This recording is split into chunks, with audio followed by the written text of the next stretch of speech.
এবারে যারা যারা বুঝবেন একটু বুঝে না, এইখানে উপর থেকে 3টে পার্ট আছে। উপরের পার্টে কোনো রকম পেন চলবে না, শুধুমাত্র ছবিটার এখানে শুধু বর্তমানে একটি রঙিন ছবি বসবে।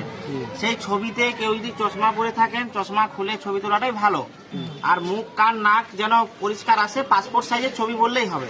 আর ব্যাকগ্রাউন্ডটা মানে ছবির পিছন দিকটা যেন হালকা রঙের হয়, এইটুকুই বাস। এবারে উপরের দিকের যে ফর্মটা আছে, এইদিকে কিছু ফিল আপ নয়, এদিকে প্রশ্ন, এদিকে উত্তর। এদিকে আমরা লিখবো, এদিকে হচ্ছে 2025 সালে মানে এখন বর্তমান আমার হাতে যে ভোটার কার্ড আছে সেই তথ্য দেখে দেখে ফিল আপ হবে। এইখানে তারিখ মাস বছর যেমন ভাবে আছে ওই ভোটার কার্ডও ওইরকম ভাবেই আছে, ওইরকম ভাবে লিখলাম।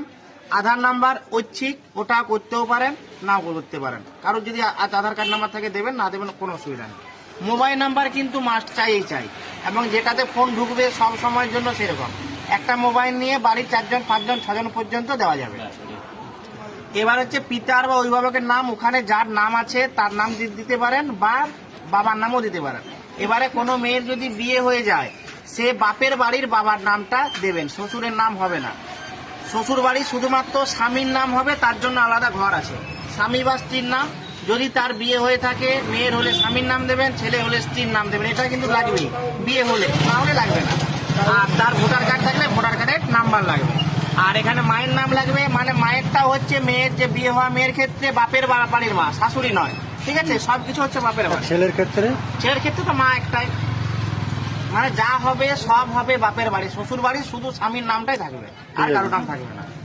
এবারে আসছে এইদিকে 2002 সালের মূল যে তথ্য, কারুর বয়স যদি 40-এর উপরে হয়, নিজের নাম যদি 2002 সালের ইয়েতে থাকে ভোটার লিস্টে, তখন বাম দিকটা আমরা ফিল আপ করবো। আর তার যদি না থাকে তাহলে তার বাবা অথবা মা, ঠাকুমা, ঠাকুরদা, তার জন্য ডান দিকটা ফিল আপ করবো। এইদিকে যেমন ফিল আপ হবে, এইদিকেও সেরকম ফিল আপ হবে। একটা দিকে আমি ফিল আপ বলে দিচ্ছি। নির্বাচকের নাম, মানে ওই 2002 সালের লিস্টে যার নামটা আমি দেখছি, আমার নাম হোক বা আমার বাবার নাম হোক, সেই নামটা আমি লিখবো। আমার নাম যদি থাকে আমার নাম লিখবো, আর যদি আমার নাম না থাকে বাঁ দিকটা করছি না ডান দিকে করবো, তখন আমার বাবার নাম লিখবো বা মায়ের নাম লিখবো বা ঠাকুমা বা ঠাকুরদা।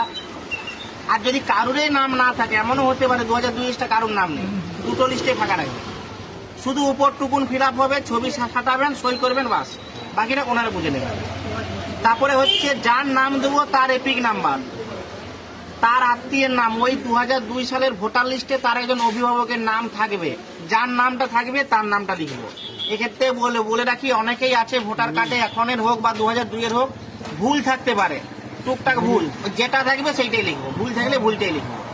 আর যদি এমনও থাকতে পারে যে 2002 ভোটার লিস্টের নাম মানে ভোটার কার্ডের নাম্বারটাই নেই, লিখবো না, এখানে নেই, লেখা আছে এপিক নম্বর যদি থাকে।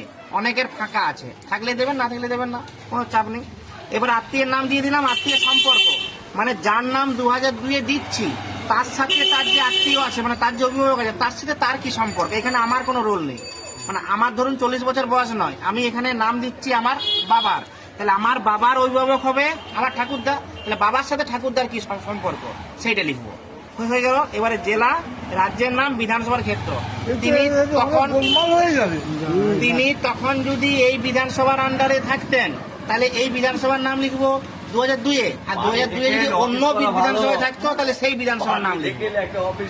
এবারে হচ্ছে বিধানসভা ক্ষেত্রের নাম্বার, অংশ নাম্বার, ক্রমিক নাম্বার, সব 2002 ধরে 2002 সেইখানে বিধানসভায় কত নাম্বার ছিল, পার্ট নাম্বার ছিল, আর কত সিরিয়াল নাম্বার ছিল। এবারে একটা জিনিস জানছি, এই ধরুন আমার নাম এখানে লিখলাম, আমার 2002 সালের আছে, হ্যাঁ, এপিক নাম্বারটা এখন ঘরে লিখবো না তখন 2002, এই নিচেরটা পুরোটা 2002, এটাই জানাচ্ছি।